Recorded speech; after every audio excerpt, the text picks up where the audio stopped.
আপনাদের স্বাগত জানাই আমি আমার কথা শুনবার জন্য। আজকে আমি যারা শুনছেন এই আলোচনা তাদের অনুরোধ করবো, একটু কষ্ট হলেও আমার আলোচনাটা শেষ পর্যন্ত শুনবে। আমি দেশের সাম্প্রতিক বিষয় নিয়ে শুরুতে আলোচনা করলেও এর সঙ্গে সংশ্লিষ্ট একটা কেস স্টাডি আলোচনা শেষে আপনাদের সামনে তুলে ধরতে চাই, যাতে আমরা সবাই বুঝতে পারি যে আসলে কতটা আমরা বদলালাম, কতটা বদলানো উচিত, আমাদের কি করা উচিত। বাংলাদেশের রাজনীতি এক অদ্ভুত টানাপোড়েনের মধ্য দিয়ে এগোচ্ছে।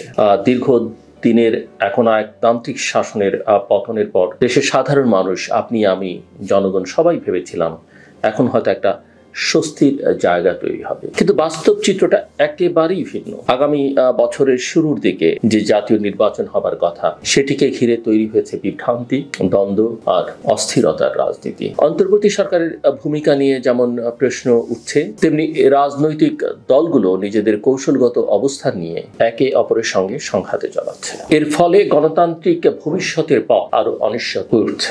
আমার কাছে মনে হয় একেবারেই আনসার্টেন। সবচেয়ে বড় দ্বন্দ্ব দেখা দিয়েছে আনুপাতিক প্রতিনিধিত্ব ব্যবস্থা চালুর প্রশ্নে। জামায়াত ইসলামী ও সদ্য গঠিত ন্যাশনাল সিটিজেন পার্টি, আমরা ইসলামিক আন্দোলনের কথা বলতে পারি, এই দাবি তুলেছে। তাদের হিসেবটা অনেক পরিষ্কার, এই ব্যবস্থায় তারা সংসদে প্রত্যাশার চেয়ে বেশি আসন পেতে পারে। অন্যদিকে বাংলাদেশ জাতীয়তাবাদী দল বিএনপি এতে সরাসরি আপত্তি জানাচ্ছে, কারণ তারা জানে বিদ্যমান সরাসরি ভোটের ব্যবস্থাতেই তাদের সংখ্যাগরিষ্ঠ হওয়ার সম্ভাবনা বেশি। এটাই বাংলাদেশের রাজনৈতিক বাস্তবতা। গণতন্ত্রের মূল কাঠামোকে সংস্কারের প্রশ্নে দলগুলো মূলত নিজেদের স্বার্থের দিকেই তাকাচ্ছে। দেশের জন্য কি ভালো হবে সেই প্রশ্নটা পেছনে পড়ে যাচ্ছে। সংবিধান পরিবর্তন ছাড়া এই ব্যবস্থা কার্যকর করা সম্ভব নয়, সেটা যাদের মাথায় একটু বোধ বুদ্ধি আছে তারা সবাই জানে। অন্তর্বর্তী সরকারের হাতে এমন বড় পরিবর্তনের ম্যান্ডেটও নেই, অথচ তারা কখনো ইঙ্গিত দিচ্ছে এই পথে এগোনোর, কখনো আবার পিছিয়ে আসছে। এতে রাজনৈতিক বিভ্রান্তি আরো বাড়ছে বলে আমার কাছে মনে হয়। সাধারণ মানুষ বুঝতে পারছে না আসলে কি হতে যাচ্ছে। সরকার বলছে ফেব্রুয়ারির প্রথমার্ধে নির্বাচন হবে, কিন্তু অন্যদিকে কিছু বক্তব্য বিভ্রান্তি ছড়াচ্ছে। কেউ বলছে সরকার আরো দীর্ঘদিন থাকবে, কেউ বলছে আওয়ামী লীগ ফিরতে পারে। এই অস্পষ্টতা ইচ্ছে করে তৈরি করা হচ্ছে কিনা সেই প্রশ্ন মানুষের মনে জায়গা করে নিচ্ছে। বাংলাদেশ আওয়ামী লীগকে ঘিরে বিভ্রান্তিটাই সবচেয়ে বেশি আলোচিত। দলটির কার্যক্রম স্থগিত করা হয়েছে, নির্বাচন কমিশন তার নিবন্ধন স্থগিত করেছে, কিন্তু নিষিদ্ধ করা হয়নি, এমন ব্যাখ্যা দেয়া হয়েছে বারবার। অর্থাৎ ভবিষ্যতে তাদের ফেরা একেবারে অসম্ভব নয়, যদিও সরকারের কেউ কেউ বেশ জোর গলায় বলছেন আওয়ামী লীগ আর কখনই ফিরতে পারবে না।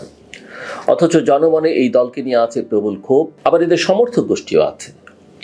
অনেকেই মনে করেন যদি তাদের আবার সুযোগ দেওয়া হয় তবে গণ অভ্যুত্থানের মূল অর্জনটাই মুছে যাবে। কিন্তু একই সঙ্গে যারা গণতন্ত্রের কথা বলেন, গণতন্ত্রের জন্য লড়াই করেছেন বা গণতান্ত্রিক ব্যবস্থার পক্ষে, তারা আবার শুধুমাত্র একটি কলমের খোঁচায় কোনো রাজনীতি নিষিদ্ধ করবার পক্ষে নয়। এর মধ্যেই আমরা শুনতে পাচ্ছি যে আওয়ামী লীগের ভোটাররা হয়তো অন্য কোনো দলকে সমর্থন দিয়ে বিএনপিকে ঠেকাবার চেষ্টা করবে। এতে আসন্ন নির্বাচন আরো জটিল হয়ে উঠতে পারে। আমি বলছি না, এই আশঙ্কাটা এখন ধীরে ধীরে সবার মনের মধ্যেই জেগে উঠতে বসছে। এর মধ্যে অনেকের চোখে একটা নতুন শক্তি হিসেবে আবির্ভূত এনসিপি এখনো নিজেদের মধ্যে ঐক্য করতে পারেনি। ছাত্র আন্দোলন থেকে উঠে আসা এই দলের মধ্যে নেতৃত্ব নিয়ে টানাপোড়েনটা খুবই স্পষ্ট। আরেকদিকে বিএনপির মধ্যেও দ্বন্দ্ব বাড়ছে। পুরনো প্রজন্ম ও নতুন প্রজন্মের মধ্যে ব্যবধান স্পষ্ট হয়ে উঠছে। দলের ভারপ্রাপ্ত চেয়ারম্যান তারেক রহমানের অবস্থান, নেতৃত্ব, এর প্রতি অনেকের আস্থা থাকলেও তিনি কেন দেশে আসছেন না, তার নির্দেশাবলী কেন সর্বমহলে বাস্তবায়িত হচ্ছে না, সেগুলো নিয়ে কিন্তু নানা রকমের প্রশ্ন উঠছে। ফলে বিরোধী শিবিরের একটা ঐক্যবদ্ধ ফ্রন্ট গড়ে ওঠা এখনো অনিশ্চিত। রাজনীতির এই দ্বন্দ্ব ও বিভ্রান্তির পাশাপাশি দেশের ভেতরে আইন শৃঙ্খলার অবনতি আরো ভয়াবহ আকার ধারণ করছে। বিশেষ করে পার্বত্য চট্টগ্রামে সাম্প্রতিক সহিংসতা, ধর্ষণ ও অগ্নিসংযোগের ঘটনা জনমনে আতঙ্ক সৃষ্টি করেছে। বহু দশক ধরে অমীমাংসিত থেকে যাওয়া ভূমি সংক্রান্ত সমস্যা, মানবাধিকার লঙ্ঘন এবং পাহাড়িদের নিরাপত্তাহীনতা নতুন করে সামনে এসছে। এক অষ্টম শ্রেণীর কিশোরীকে দলবদ্ধ ধর্ষণের অভিযোগ ঘিরে আন্দোলন যখন সহিংসতায় রূপ নেয় তখনই স্পষ্ট হয়ে ওঠে বা স্পষ্ট হয়ে যায় অঞ্চলটিতে আস্থার সংকট কত গভীর। সরকার দাবি করছে বাইরে থেকে উস্কানি আছে, প্রতিবেশী রাষ্ট্রের ইন্ধন আছে, কিন্তু বাস্তবতা হলো পাহাড়িদের দীর্ঘদিনের বঞ্চনা ও বিচারহীনতা এই অস্থিরতার মূল উৎস। শান্তি চুক্তির ২৭ বছর পরও তার পূর্ণ বাস্তবায়ন হয়নি। পাহাড়িদের মধ্যে তাই বিশ্বাস জন্মাচ্ছে না যে রাষ্ট্র, বাংলাদেশ নামের এই রাষ্ট্র তাদের ন্যায্য অধিকার দেবে। প্রতিটি সহিংস ঘটনার পর দেখা যায় পাহাড়িদের ঘর বাড়ি জ্বলে গেছে, দোকানপাট পুড়ে গেছে, নারীরা আক্রান্ত হয়েছে, অথচ বিচার হয়নি। বরং অভিযোগ ওঠে, চাপের মুখে মেডিকেল রিপোর্ট পর্যন্ত নেগেটিভ দেখানো হয়। এতে বিচার প্রক্রিয়ার প্রতি আস্থা পুরোপুরি ভেঙে পড়ছে। এমন একটা অবস্থায় অন্তর্বর্তী সরকারের ভূমিকা আরো বেশি প্রশ্নবিদ্ধ হচ্ছে। তারা দুর্নীতির বিরুদ্ধে কঠোর বক্তব্য দিচ্ছে, কিন্তু জনগণ দেখছে বাস্তবে ঘুষ ও দালালি আগের চেয়ে আরো বেড়েছে।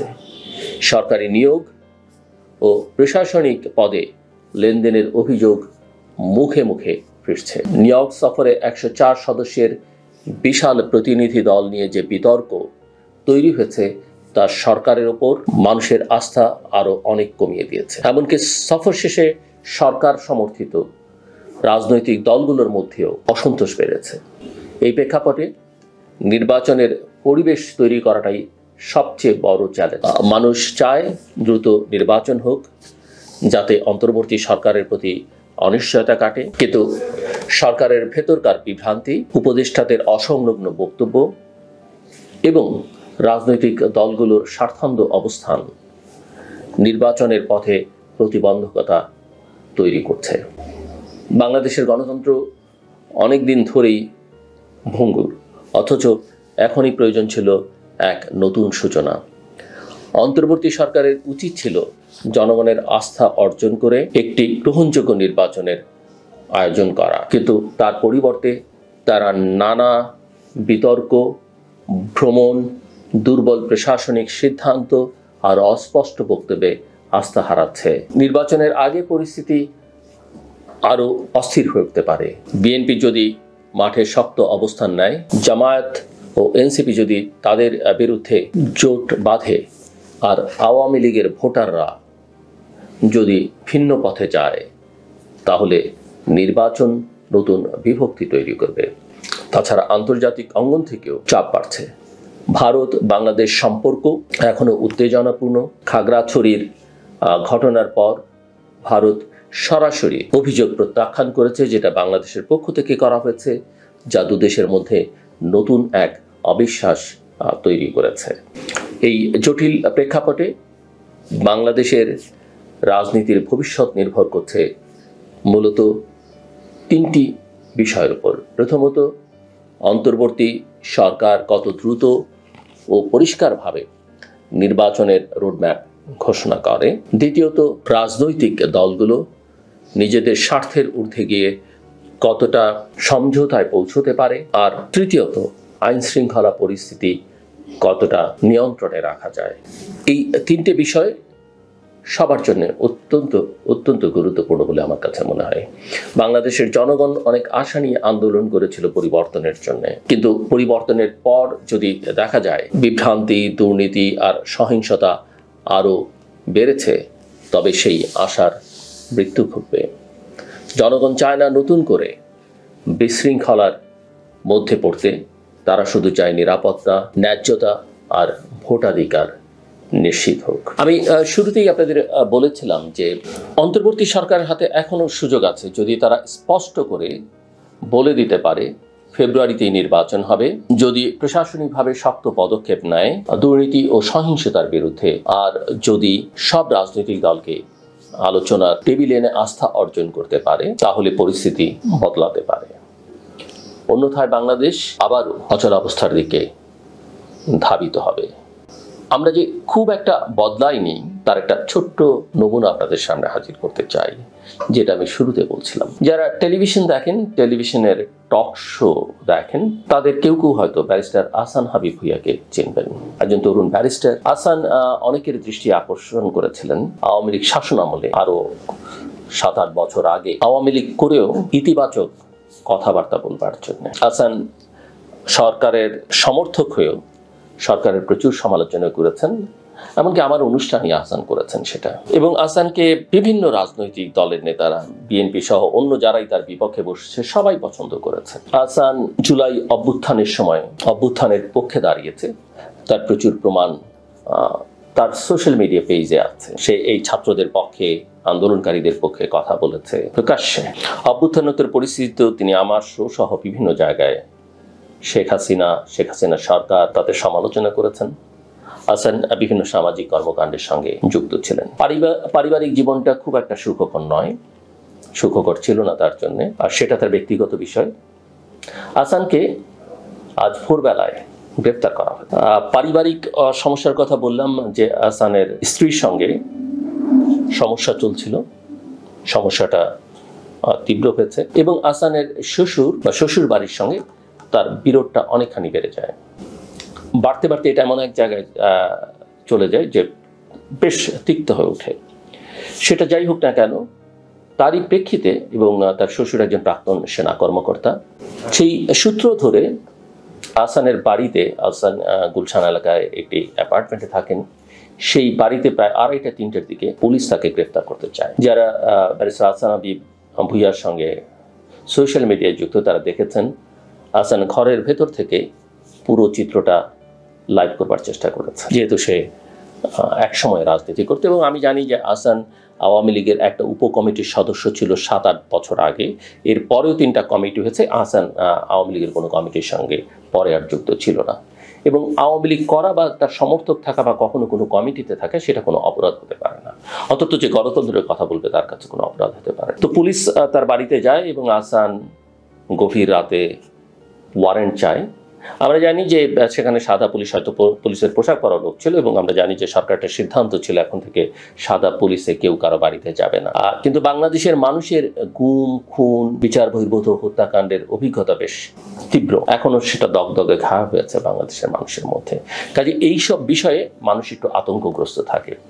তা আহসান ন্যাচারালি ভেতর থেকে, পুলিশ তার দরজা ধাক্কাচ্ছে, আহসান ভেতর থেকে বলবার চেষ্টা করছে যে আপনাদের কাছে ওয়ারেন্ট আছে কিনা, দরজায় থাকবেন না, আপনারা সকালে আমি থানায় আসবো।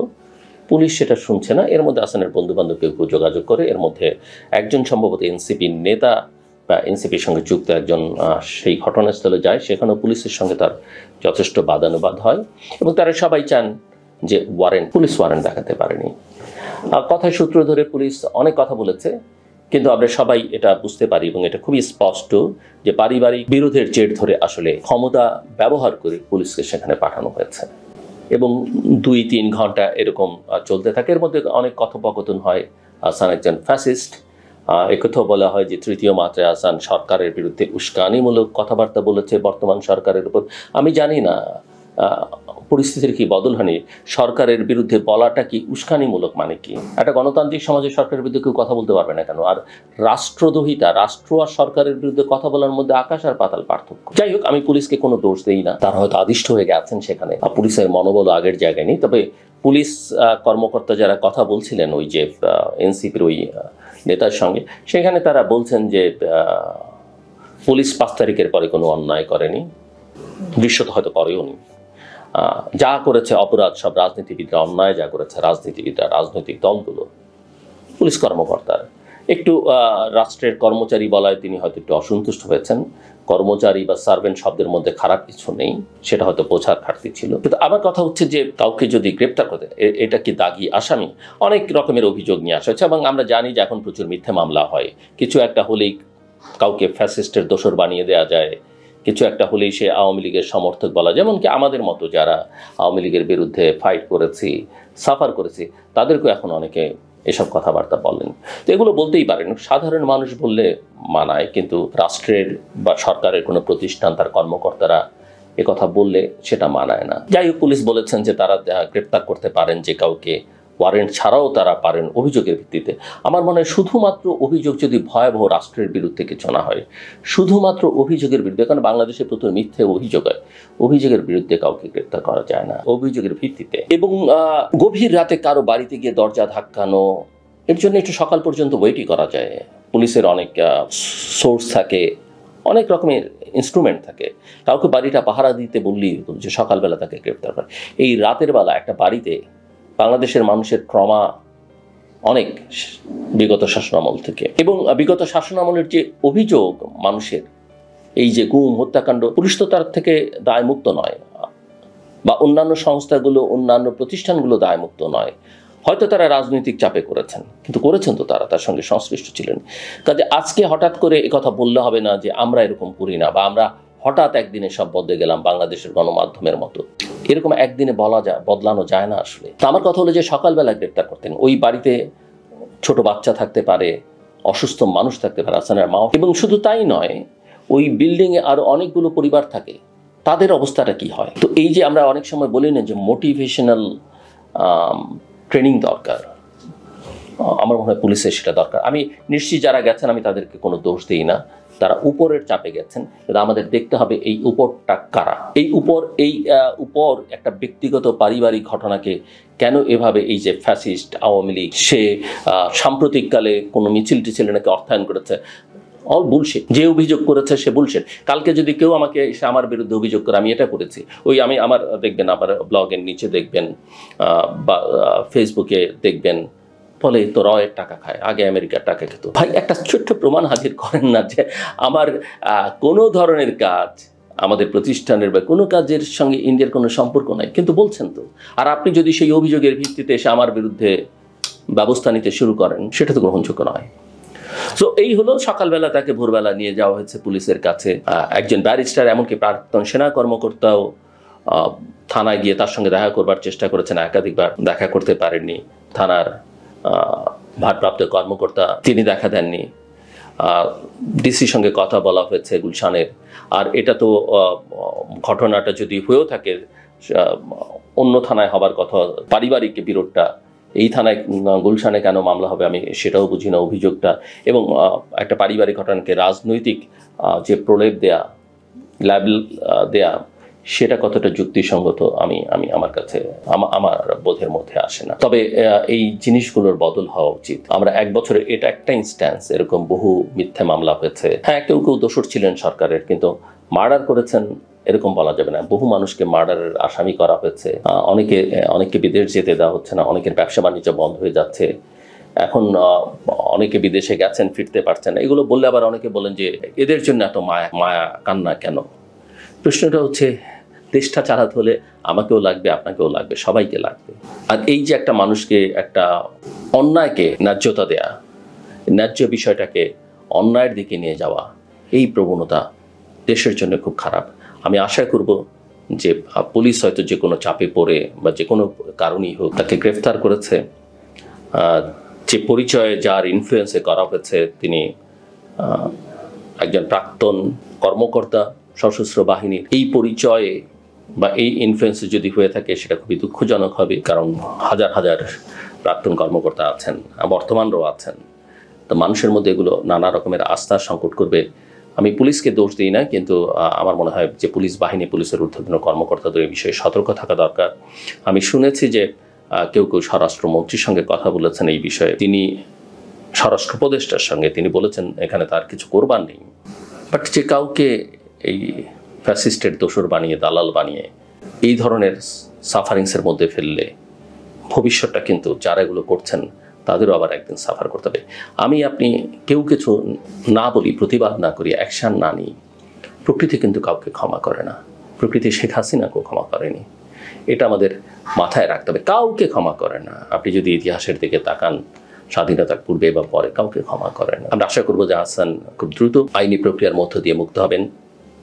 দেশের বিচার বিভাগ, আদালত অন্তত তার প্রতি ন্যায্য আচরণ করবে।